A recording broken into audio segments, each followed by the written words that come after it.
हम उनसे प्यार करके दिन रात रोते हैं।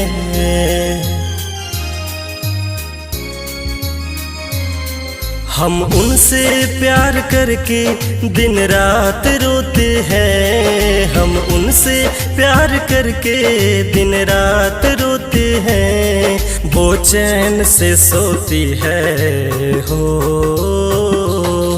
वो चैन से सोती है पर हम नहीं सोते हैं। वो चैन से सोती है पर हम नहीं सोते हैं। हम प्यार के हर सपने हर वक्त संजोते हैं। हम प्यार के हर सपने हर वक्त संजोते हैं।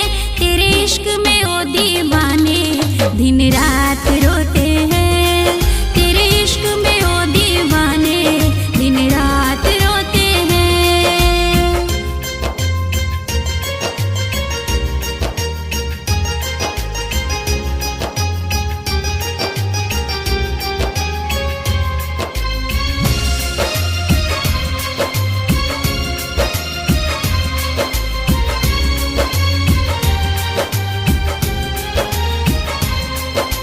भूल गए हर सपने वो भूल गए हैं वादे।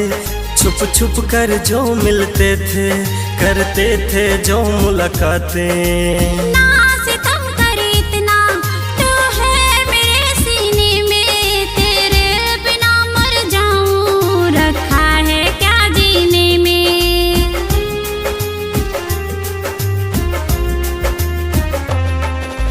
भूल गए हर सपने वो भूल गए हैं वादे। छुप छुप कर जो मिलते थे करते थे जो मुलाकातें।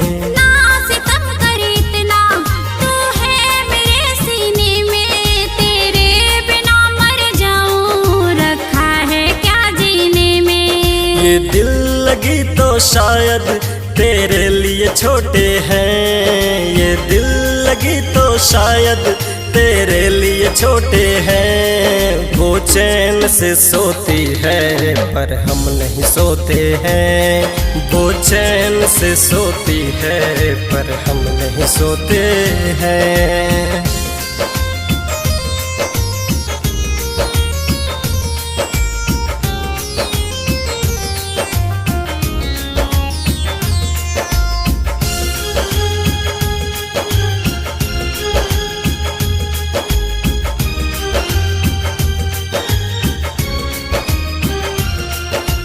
थी बहुत बेचैनी जब तक जगह थी दिल में। जो कदर होनी थी अब हो गई महफिल में। भूल है ये तेरी मैं तो सदा हूँ तेरी। कैसे बताऊँ मैं भी क्या हालत है जो मेरी।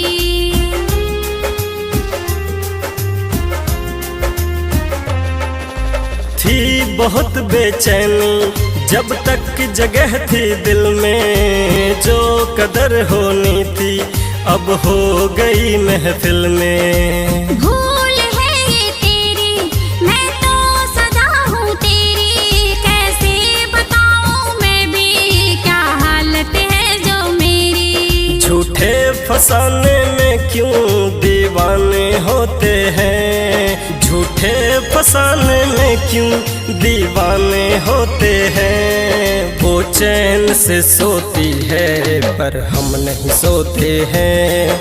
वो चैन से सोती है पर हम नहीं सोते हैं।